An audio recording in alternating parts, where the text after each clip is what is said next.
Welcome to the G-Spot.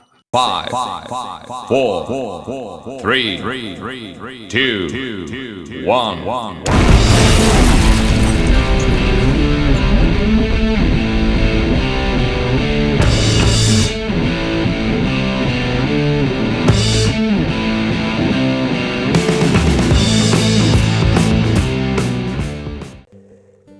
Hello everybody, welcome to Dynamic GT League G-Spot.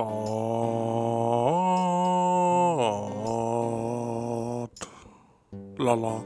Okay, you should know by now, if you're watching this, either you've gone down the weirdest YouTube rabbit hole, or you've been looking for something rude on YouTube and you found us, or you know what we're about. Now, if you know what we're about, you don't need me explaining it. However, if you don't know what this is about, Dynamic GT League is a racing league where we race on GTs. Well, it was GT Sport, it's now GT7. And sometimes weird and wonderful things happen in those races, and we get to have a laugh at them on the G-Spot, or maybe look into a few things, talk about things that may need clarifying or hypothesizing about.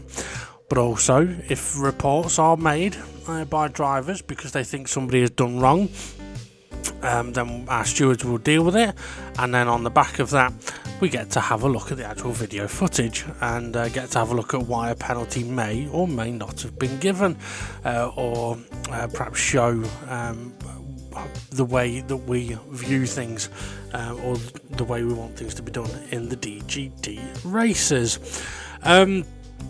Okay, so there's a few things to look at today. I think we've got a couple of reports. One of them is quite long, and then we've got a potentially interesting topic of discussion.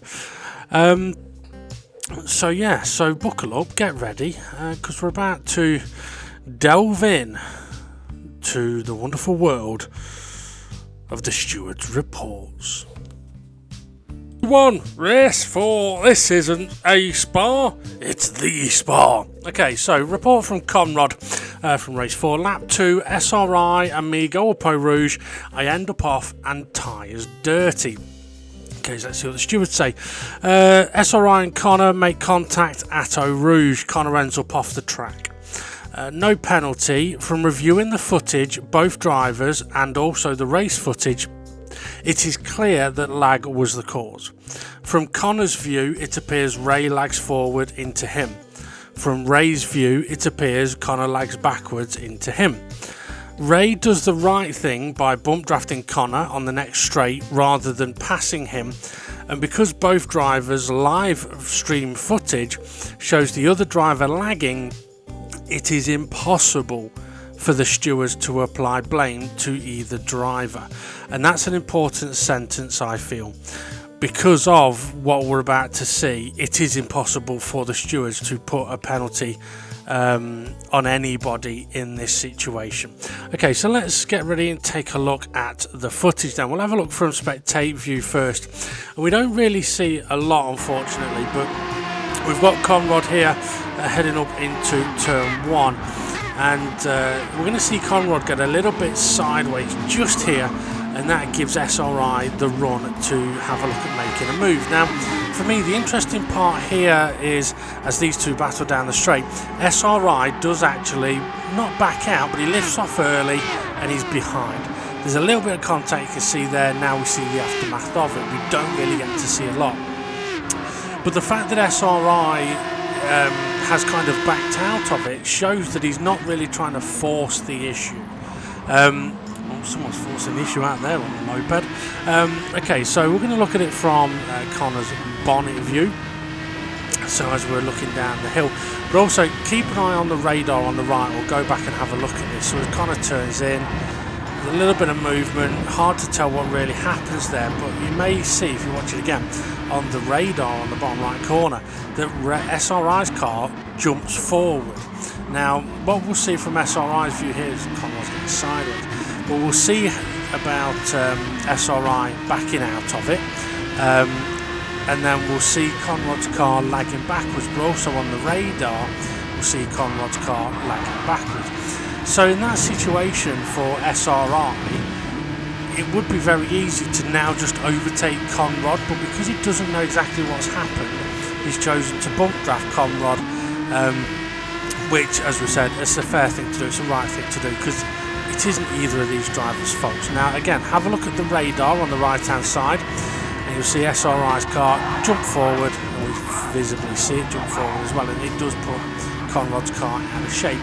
Same camera angle, we'll once again see Conrod's car lag backwards, and this is one of those situations as well where if we were only seeing lag on one of the cars, maybe we could perhaps apportion a bit of blame, but because we're seeing it from both drivers and the lag, it's, yeah.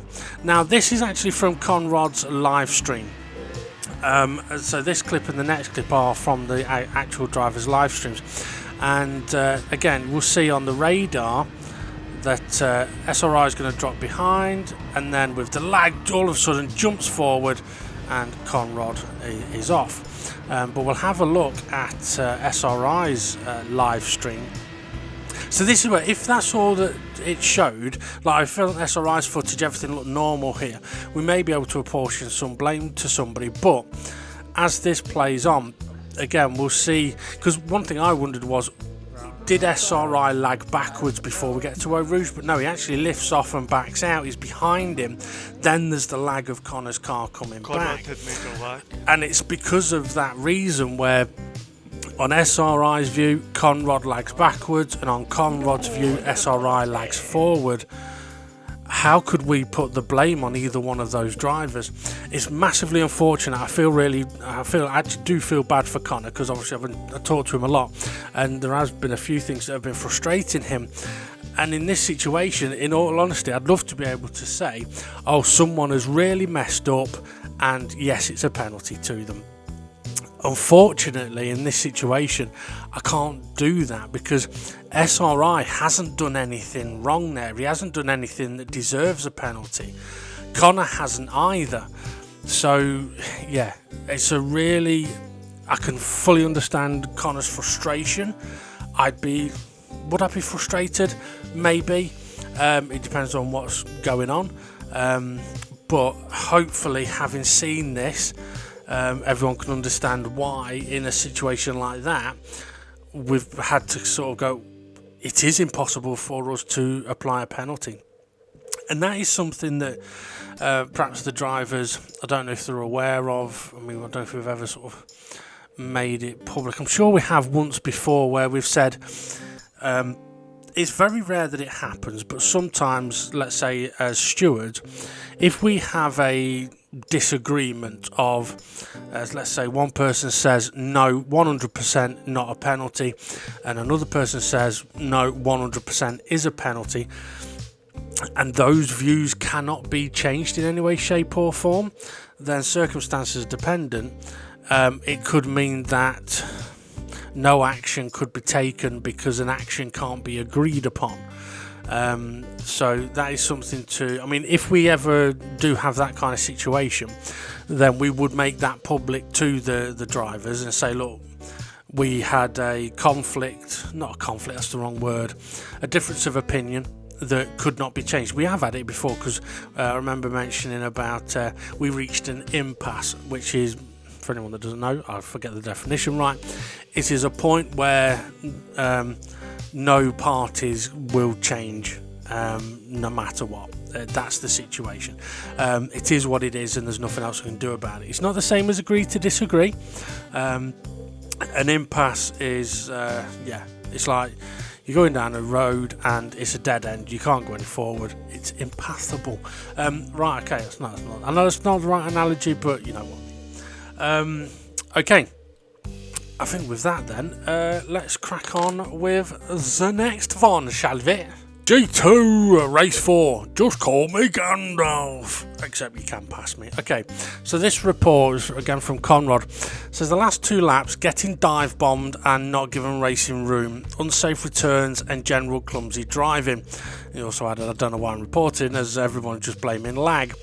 Okay, I'm going to go through the steward stuff, then I'm going to add a bit of information. So, the steward's view.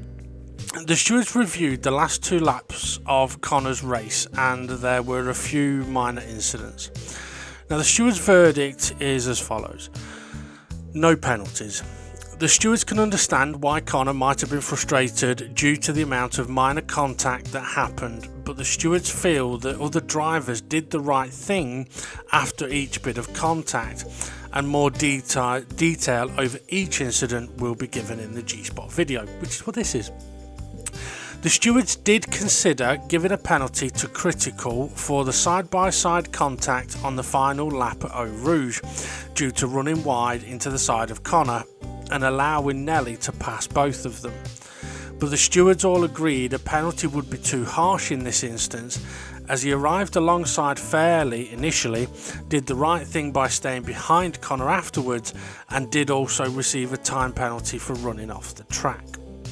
Okay, so a couple of things I want to cover here before we get into the footage. First off, normally we will say to drivers, if you want to report something, report the specific, the lap, the time, the timestamp, rather than the last 2 laps of the race. However, on this occasion, we did look at the last 2 laps of the race, and we are pretty much going to watch it all in a moment, because this is a bit of a unique one where I think sort of going into the final corner of the penultimate lap,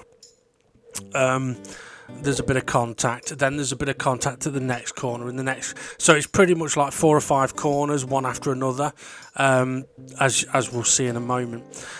So we will go through them as best I can, and I will give the best analysis of it that I can, of which all of the stewards were agreed. I will also discuss more why the stewards felt they couldn't give felt they shouldn't give a penalty.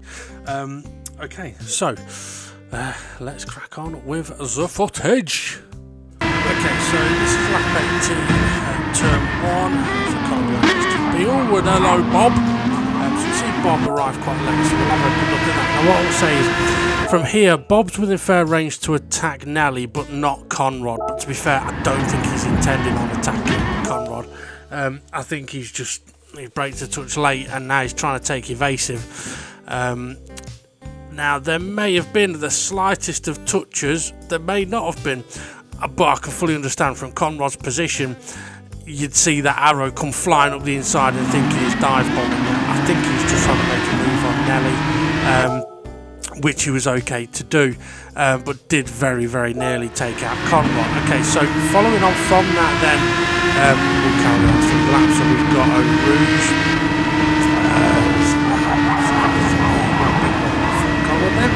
Okay, so down the Camel Straight.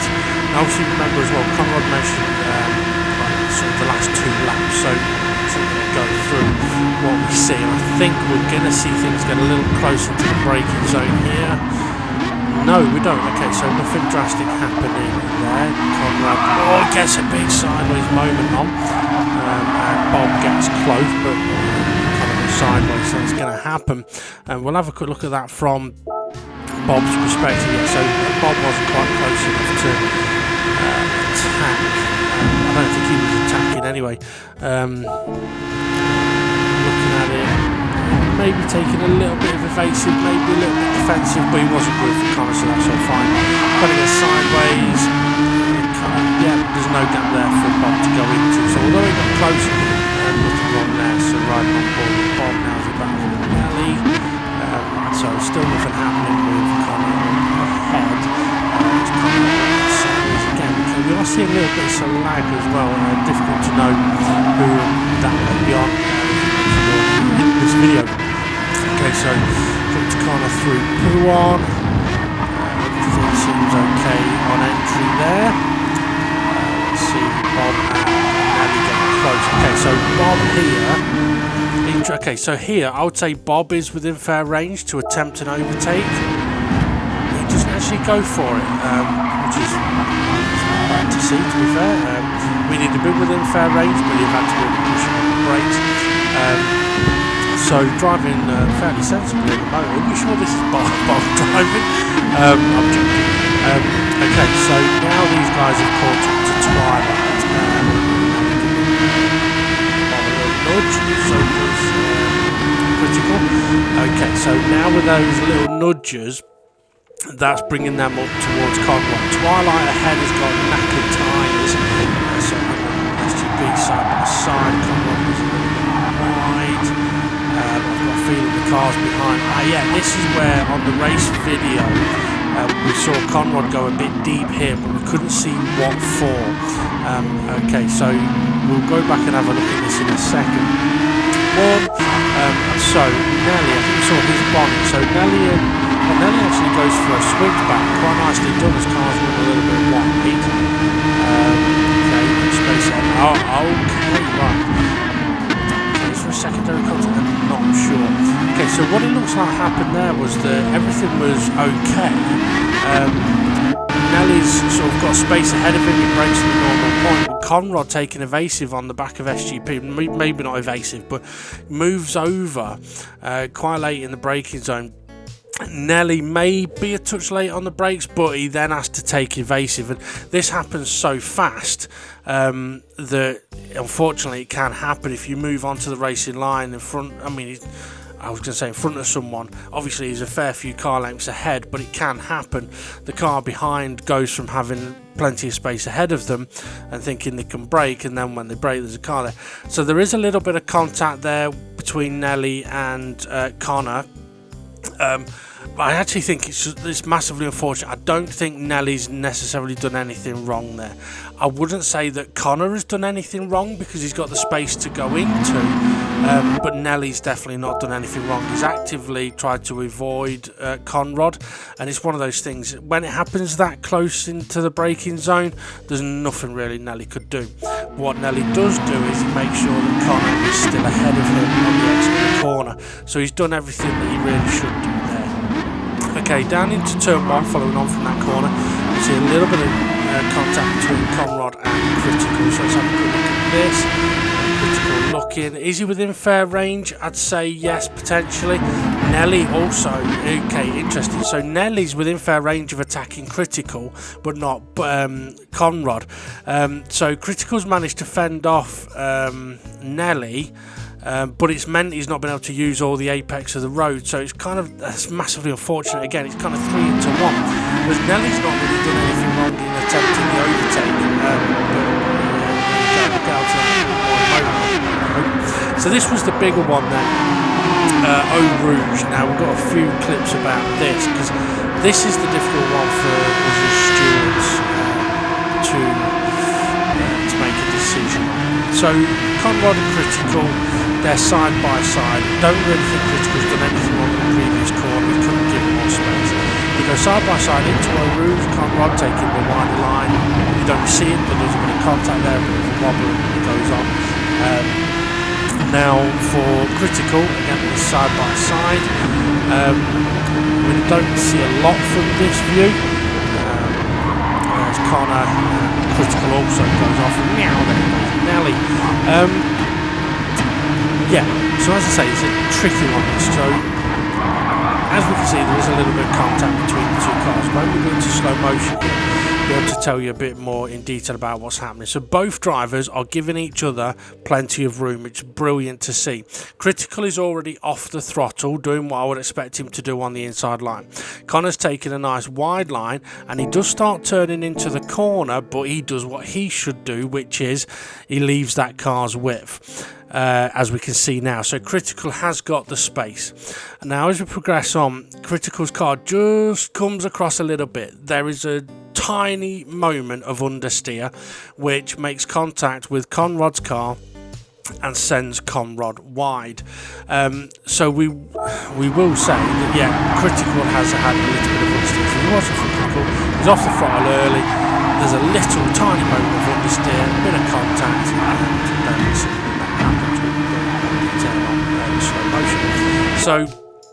So Critical is going to lift off at the bottom of the hill. Conrad lifts off a little bit further up, and this is 100%, I believe, and so do the admins, that this is just massively unfortunate for Critical, because he's doing everything right here.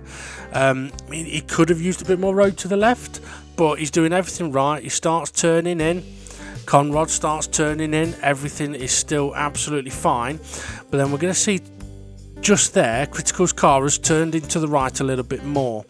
Now is where the understeer comes in. So he's got the space, but the understeer comes in. He moves away from the white line, only a fraction, touches Conrad and goes off. But an important point for us as well was that Critical also does end up off the track here. Now, we can't say for certain that he would have ended up off the track if Conrad wasn't there, but what we can say is that he did end up off the track here, and he does get a penalty for it. Now, Conrad, he's already got his penalty from a different point. He doesn't get penalised here, and Critical off the track again. And I'm going to come on to this in more detail in a moment. So, for Nelly's view, as he's approaching the corner, you'll just see Critical tiny little bit of understeer, across goes. Now, I've gone through quite a lot quite quickly there, but obviously we want to mention that so things really start to happen at the final corner of lap 18. And as I said, in that situation, Nelly hasn't done anything wrong. He's in the normal place on the track. He's got loads of space ahead of him. And when it comes to the point of him braking, Conrad does move across. I'm not putting blame on Conrad. It's just that when that happens, when you're the car behind, it then becomes very difficult to avoid the car ahead. Just look at Ricciardo and Verstappen at Baku all those years ago. So Nelly has tried to avoid it. He's made a little bit of contact, and he's been able to make sure that Conrad stays ahead. Following on from that, we saw down at turn 1, it got very, very close. As I said, Nelly was within fair range to attempt to make a move on Critical, which he looked at trying to do. Critical was also potentially within fair range of perhaps making a move on Conrad, but also may have been trying to defend from Nelly. And it's kind of one of those where, for Conrad, it's massively unlucky and frustrating that Critical is giving Nelly a little bit of room because he needs to, and Critical can't give Conrad more room. So it's one of those where if you're in Conrad's seat, you're now getting a little frustrated. Okay, I've just been bumped at the final corner. I've just been bumped again here. And then what's going to happen coming up the road is we're going to get a bit of a bump at Eau Rouge as well, and following on. So there's a lot going on and potentially a build-up of frustrations, but that's why I think it's good that we have the G-Spot so we can show these things. Now, with the bit on Eau Rouge was actually, hang on. So from a stewarding perspective, the final corner, yes, Nelly's made a little bit of contact, but he's not really at fault, but he has also done the right thing. He's made sure that Conrad has stayed ahead, so no further action. Turn 1, again, Critical, I would say he's trying to do the right thing, give space to Nelly. Nelly's perfectly within his rights to attempt an overtake. It's just massively unfortunate for Conrad. So no further action. So then we get to Eau Rouge, and this is where, as stewards, we struggled because we all felt that it is massively unfortunate what happened, and I've said that a lot. But one of the ways we look at it is, okay, has Critical come flying in at the last moment? No. Someone thrashing around on a moped. Go on, rev your engine. Go on. You might not hear it, I can. So Critical hasn't come in from... He's not done a dive bomb. He's not put his car anywhere stupid. He's not just returned to track and trying something crazy. He's within fair range. They're side by side heading down to the corner, and it's just a fraction of understeer at decent speeds. There's nothing he could do about it, and there's been some contact, and it's sent Connor wide. Now, we feel it's a penalty would be harsh because he's not really done a lot wrong, although yes, he's understeered a bit of contact and it's put Conrad off. But it's one of those situations where had Critical ended up ahead of Conrad and waited and let Conrad through, then we'd say no further action. Now, one thing I didn't mention while watching the footage, because I couldn't hear it while I don't have the volume on when I'm doing this, that after the top of Eau Rouge, Critical actually does sort of downshift and reduces his speed for a while. Whether he did it on purpose, I don't know, but he did make sure that Conrad was still ahead of him. So we could say that yes, Critical has made a little bit of an error, bit of understeer, not a lot he could have done about it, because if you're side by side with someone in Eau Rouge, it can happen. And I could go on to that more, but I'm waffling. Now, what added a factor to this was that Nelly also gets involved and manages to overtake the both of them. Now, for anyone that's about to go, yeah, but he was off the track, okay, he was a bit, but he did make the overtake actually up the hill and ended up off the track taking evasive action. So there's no issue with what Nelly did. But because Nelly did make a move, that has actually affected Conrad more. So could a penalty or should a penalty be applied more because Conrad has lost that position? It would be very easy to say yes, and we did have this discussion in the stewarding. It was definitely a factor of it. So now we're of the mind or the thought process of, well, if there's been no other cars involved and these guys carry on as they are, we would say, okay, yeah, he's understeered, he's knocked him off, he's made sure he's ahead, no further action. But another car has been involved, and okay, so he's lost a place. So everything that we've just said applies, but Conrad has lost a place. Okay, is that worthy of a penalty? Oh, maybe, but Critical has been given a penalty for going off the track. So would we be actually penalising him twice for that?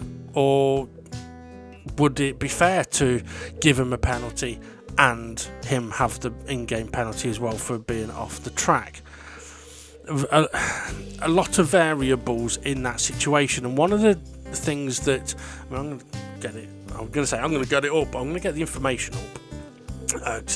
I've been recording this over a few days, so I can't remember exactly what it says on the steward's report. So I want to go back to it so that I can quote it. So apologies for this, folks, but bear with me a moment. Okay, so right, so the stewards did consider. Oh, hang on, I've got a bit of an issue. Hold on. Okay, bear with me. Grrr. That's the bear that's with me. Right, okay, so the stewards did consider giving a penalty to Critical for the side-by-side contact on the final lap at Eau Rouge due to running wide into the side of Connor and allowing Nelly to pass both of them.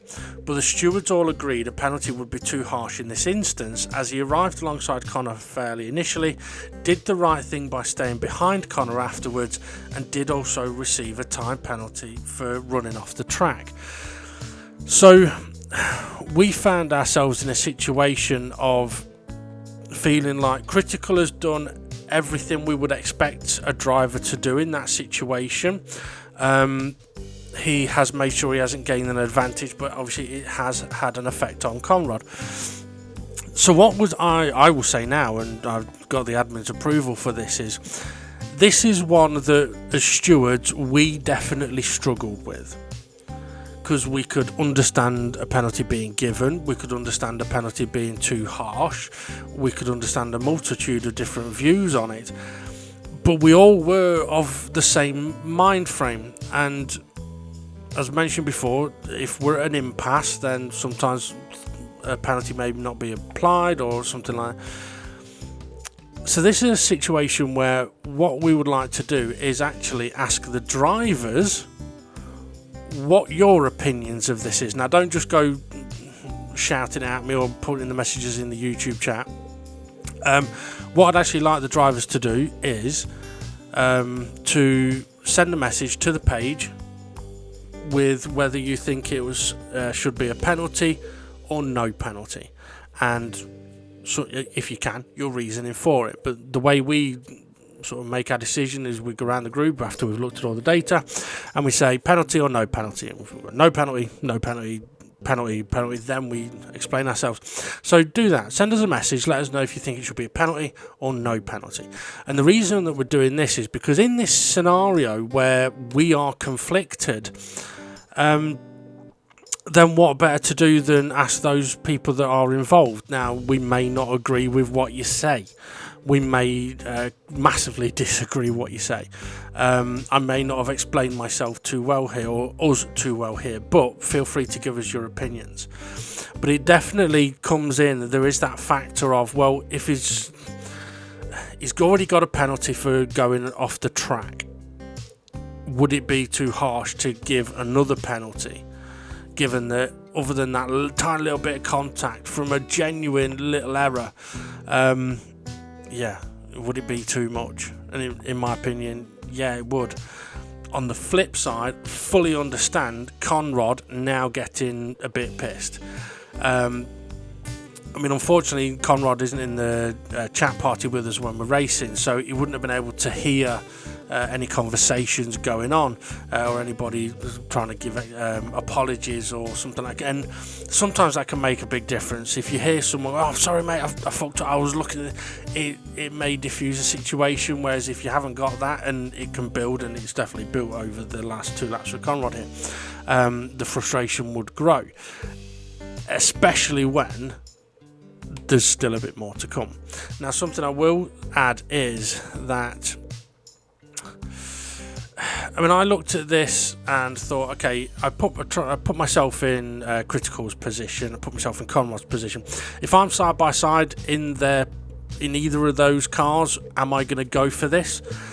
Good chance, yeah. I would have no hesitation in attempting the overtake. If I'm in Critical's car, I'm hopefully aware that I may understeer in the middle of the corner, and I need to make sure I don't do that. But also I need to make sure that I give Conrad space at the top of the hill. If I'm in Conrad's car, yep, I'm still going to go for it, and I need to make sure that I give Critical space on the right hand side going up the hill, and then make sure that I don't understeer over the top of the hill and I give him space. Unfortunately, we didn't get to that bit. But what I would say is, for either driver, I think if you can understand that in those situations a bit of understeer can happen, it can help diffuse the situation itself. Okay, so I've waffled on about that a bit, so shall we move on? Okay, so after Eau Rouge, now onto the Camel Straight, we'll go to spectate, you can see Critical and Bob there behind Conrad. And it all gets a little bit busy and a little bit messy. Now, Conrad did mention about unsafe returns to track, and we will have a look at that in a moment with Twilight. We don't really see a lot from this view, but I like to show. So Conrad, after what's happened at Eau Rouge, is now heading up to the end of the Kemmel Straight, and as he gets up here, everything's all good, all fine. Nelly goes wide, Twilight goes wide, Twilight coming back to the track, Conrad gets a bit sideways, then went to the right hander, and Conrad ends up off. Now, we don't get all of the information from that view, so we've got a Critical, and everything's fine here. Oh, see, Bob gives Conrad a little nudge in there. Now, we didn't see that before, okay, so we'll come to that in a moment. And okay, Bob gets up the inside as well, and there's a bit of contact there. Right, let's have a look at Bob then. Okay, so here everything's okay up until the braking point, and it's a tiniest little nudges, but Bob does actually move over and let Conrad back through, and then reattempts the overtake. Okay, that might need breaking down a little bit there. Okay, now from Twilight's view, we'll have a look at this for, is this an unsafe return to track? Nelly's a little late on the brakes, Twilight's got no tyres left, and it looks like it just goes back to the track. However, looks can be deceiving, so hopefully we'll have a look at this in slow motion. Yeah, so as I mentioned, Twilight's got no tyres, but what happens is he's gone off, and it's very easy to think that he's just gone back to track. But let's have a look at the slow motion which is coming now. At this point, he was out of control, he was steering right, now he's turning left. Right, look at the red dot on his left steering. He's steering more left.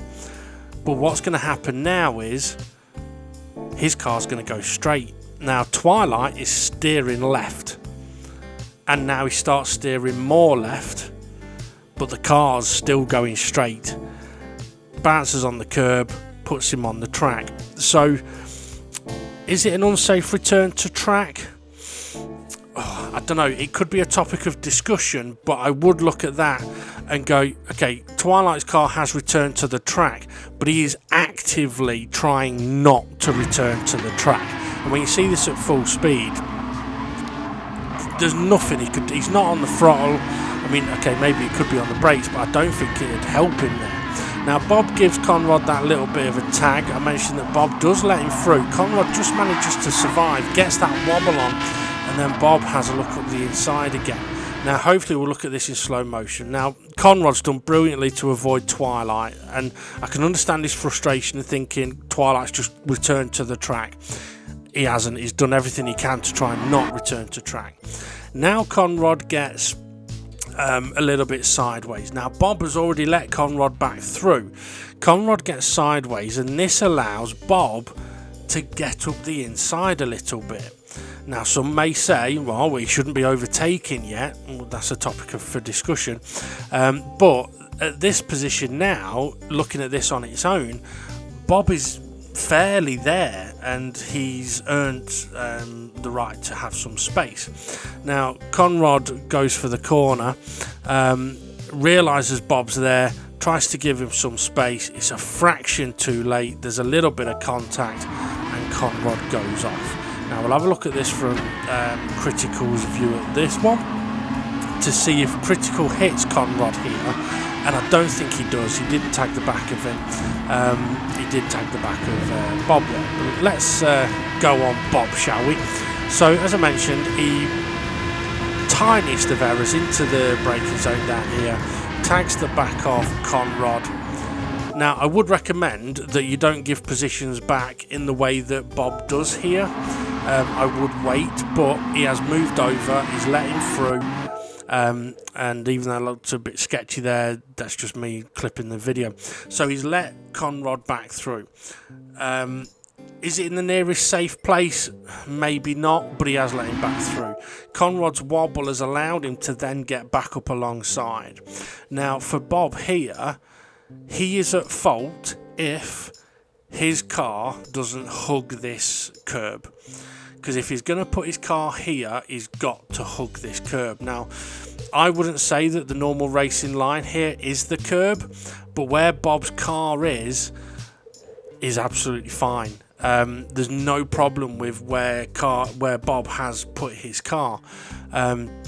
So I personally couldn't put any blame on Bob for that specific moment that puts Conrad in the gravel. I'm not saying I blame Conrad either, but I will throw in another thought process, which we did discuss as the stewards as well, is it could be possible for someone in Conrad's position to go, okay, right, yeah, well, that bit at the very end there with him and Bob, maybe Bob didn't really do anything wrong with that one. However, the only reason that Bob was in the position to have his car there was because of what happened in the previous corner. So without that happening in the previous corner, although Bob dealt with that in the way that he should, that last bit wouldn't have happened if that bit before didn't. And not only that, that bit at the end of the Camel Straight might not have happened if the bit of Eau Rouge didn't happen. And the bit at Eau Rouge might not have happened if the bit at the first corner didn't happen. And the bit at the first corner might not have happened if the bit at the final corner didn't happen. So when I say, or when us as admins and stewards say we can understand a driver's frustration, we do understand it. especially in that regard of, okay, yeah, that is how it can build up. And I know I say it a lot about how it's unfortunate, but it is one of those situations where, yes, there's been a bit of contact and the driver's done the right thing, and then, yeah, okay, there's been another bit of contact, but there's nothing really in it at turn 1. There's been the bit of contact at Eau Rouge, and it's nothing malicious, nasty or anything. There's no bad driving. Anyone can understeer anywhere at any point. It's just massively unfortunate, and the driver that's caused it has done the right things to, like, following that. Has that caused what has happened down at the Kemmel Straight? It may have been a factor, because, I mean, Nelly might not have been ahead of Twilight had he not been able to get past the other two up Eau Rouge. So there's a lot of different things there, and yeah, as I said, we can fully understand Conrad getting frustrated in that situation, but at the same time, there's nothing there that we feel we can give a penalty for. It's like if Bob had understeered at that last bit into Conrad and put him into the gravel, 100% would be a penalty, unless he waited for him. But that's not what's happened there. Now, what I will say is, I am glad that Conrad has actually put these reports in. I mean, what I would say is, normally we would not look at, if someone says, can you look at the last 2 laps? We would normally say, no, we need specifics. So I would advise going forward, yeah, specifics would be much more useful. But in fairness to this one, it literally is last corner, turn 1 over it. So it's literally like 4 or 5 corners in a row. So I'm glad that Conrad has put the reports in so that everybody can see it and everybody can listen to me waffle for ages. But also, hopefully, it's allowed me to explain how difficult sometimes it is to make a decision, or if we are conflicted. So, yeah, I mean, hopefully I've explained that as best I can. Right, so from this then, there is one more thing that we're going to have a look at. So I think it's time we crack on with that. G3, admins, please discuss. What the fuck is overtanking? Well, it's a spelling mistake. Admins discuss the overtaking with penalties, not tanking. Right, okay. During doing commentary, myself and Ray noticed a situation that happened on lap 3. And we'll have a look at it in a second, and then we'll chat a little bit about it. But also, we did have a message from someone called SGP asking for the stewards, or the G-Spot, to look into a situation, to basically give a clarification if they can. And it's something that we've not really ever had to sort of deal with and think of before. So, yeah, we'll have a little look and we'll see what people think. I just need to get to the message. Okay, so from SGP, for the G-Spot, lap 17, Eau Rouge, was it a fair overtake on Neil? So I think best thing to do is to have a look at it, isn't it? Well, what we'll do is we'll have a look at the one on lap 3. That's the one that me and Ray saw on commentary, and then we'll have a look at the lap 17 one, and we'll be able to show what we're on about and hopefully discuss it a little bit. Okay, so we're looking at Critical going up Eau Rouge, a bit wide there. Okay, so he's gone off the track there, but he's now closing in on Nelly. Okay, so he's been given a penalty and goes to make the overtake. So this is what me and Ray saw doing commentary, but he doesn't go for the overtake in the end. Okay, so interesting. So we'll just have a quick look at this. So yeah, so he's following Nelly. Yeah, he's a bit off the apex. Yeah, off the track. Gets a penalty for being off track. Initially looks like he's going to go for the overtake, but I mean, doesn't. Now the question is it fair for someone in this position to go for the overtake? Well, the answer really is no, it's not fair. But someone could argue, well, he's been given a penalty for going off the track, so if he made the overtake and he penalised him, would it be a double penalty? Now the lap 17 one is SGP behind Conrad. Conrad has a bit of a wobble up over the hill. He's already got a half-second penalty and closing in on Nelly. So Nelly's involved in all it. Just give penalties to Nelly. Okay, so Conrad looking around the outside and makes the overtake. But has now got a 1 second penalty. So he's been given a penalty for going off track at the top of Eau Rouge, but now has another penalty. Now, as we skip forward to the penalty zone, Conrad is going to serve his penalty. And with it being a 1 second penalty now, he's going to drop behind both Nelly and SGP. So the question there from SGP of would that be a fair overtake? It's a fair question to ask because there's so many variables that it's not a cut and dry yes or no answer. I mean, what we would say is in a scenario where you have gone off the track, you shouldn't be gaining an advantage. You shouldn't be you shouldn't be making an overtake, because someone could say, "Oh, you've only overtaken me because you're off track," or whatever. But it's just one of those things. If you go off track, yeah, you shouldn't be making the overtake. Now, someone may go, "Yeah, but I've got a penalty for it and I've got to serve it." And some people might think that that's a fair argument. Now, admittedly, if I had the other admins here, and we had one of us playing devil's advocate and saying, but obviously it's just me, so one of them going, "Oh, well, I made the move, right? I made the move." It's meant to sound like Scottish, not Geordie. "I made the move, so I went wide, I got a penalty. Oh, I had the run, I made the move, right? Knowing that I'd have to serve penalty. So I weren't going to not make an overtake because I got penalty to serve." Okay, but what would happen if you go off track, make the overtake, the person you've overtaken gets taken out by someone else?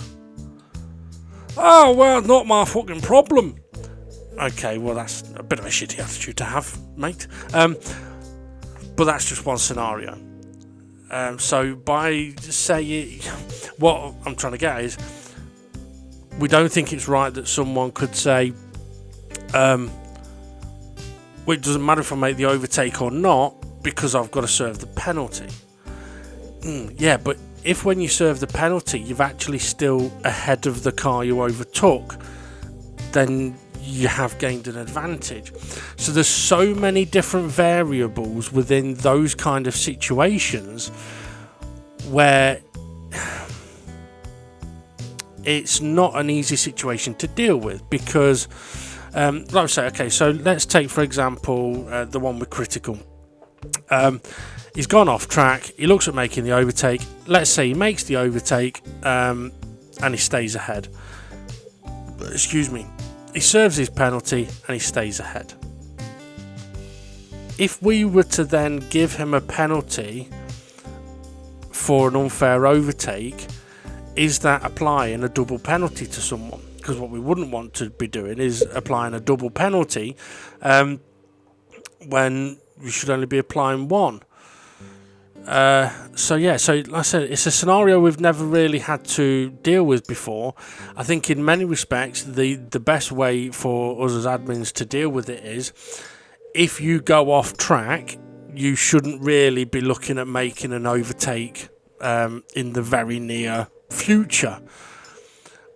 But this is how the conversation went between the admins on this was, okay, well, let's say for example it happened at Le Mans and someone goes wide on the exit of the entry to the Mulsanne Straight. That's the big long straight with the chicanes. So someone goes wide on the exit there. At what point would they then be allowed to overtake a car ahead? Well, if we were racing on the chicanes, would overtaking into the braking zone be okay, or would that be too far? If it was no chicanes, surely at some point it'd have to be fair for them to overtake, especially if they were in the regions of having boost. So now we're into the realm of many what ifs, buts, maybes, and we can't cover them all. We can't cover all of those circumstances.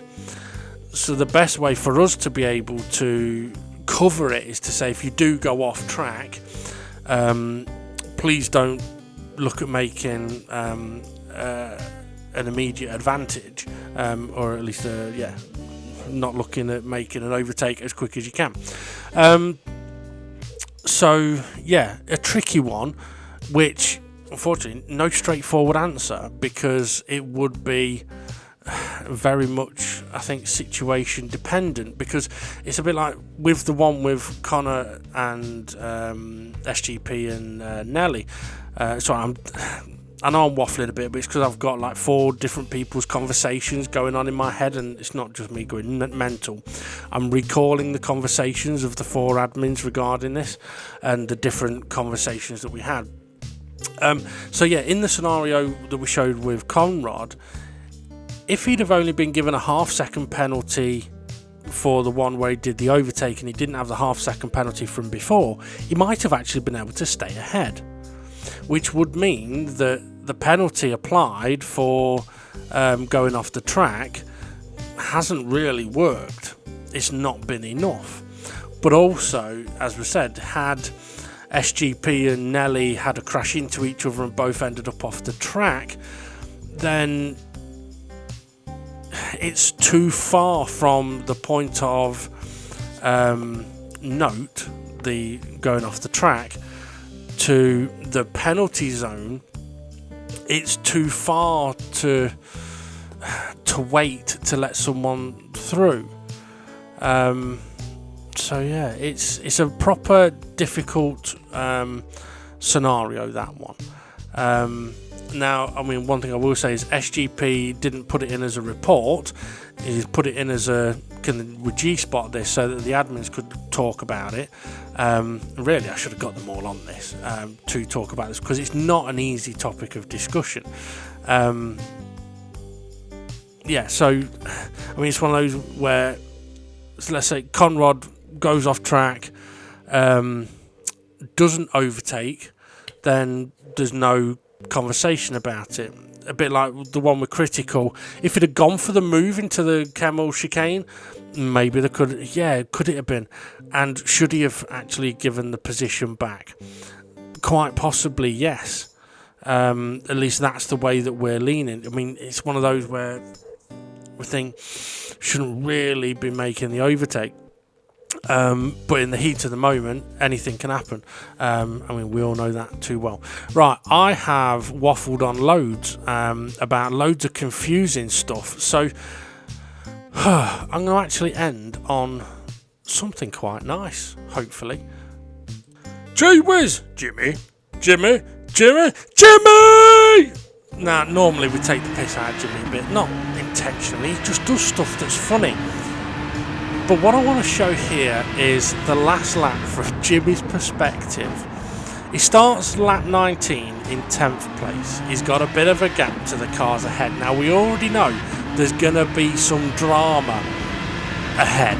Right, we've just spent 40 minutes looking at it. But I'm interested to see how Jimmy copes with what is going to be happening. Now, he's got, not I'm going to say fairly fresh, but actually they've done a few laps, so they're not dead fresh. He's got the boost, obviously. Cars ahead have got the boost, but they're all battling over each other. So as he goes into the camel chicane, now we can see they've got penalties. And now makes a move. Oh, a little bit of a tag on the back of Critical. Backs out, lets things go. Sound, no problem. Goes for the move now. Makes a move on Twilight. Makes a move on Critical. Holds the inside line. All good there. So now he's up to 7th fairly quickly. And the 2 cars ahead. Oh, he's running away. Oh, he may just be alright. But it's Critical. Still battling this one. 2 cars ahead got penalties. So it'll be interesting to see what happens with them in a little while. Through Puon. All good here. Critical nearly getting a wobble. Jimmy looking left. Is Critical going to defend? No, he's not. Is Jimmy going to go for it? Yes, he is. The space is there and he's within fair range to go for that move. Nice overtake. Now he's on the back of Bob. Now does he try making the move? or not. Well, it'd be a bit wild to go for an overtake here. So Jimmy's probably going to do it. But now, to be fair, I mean, why go mental when you can just wait? Bob's going to have an half-second penalty to serve. So in 7th place. He's about to come 6th place. Can he do anything, though, about Nelly? Nelly's had a half-second penalty. He's getting back up to speed. Side by side, they're going to go, but he is just ahead. Turns into the corner, and I've got to say, probably one of the better laps I've ever seen Jimmy drive. Okay, he crashed into one person, but and this isn't Jimmy driving forwards while looking backwards. This is me on the replay. But yeah, a brilliant final lap from Jimmy there. So we want to say well done to Jimmy on that fantastic end of the lap, and on that, the fantastic end of this G-Spot. It's been a long one, apologies folks, and if anyone's got any questions, feel free to send it to the page. Have a good one everybody, and we'll see you all again soon.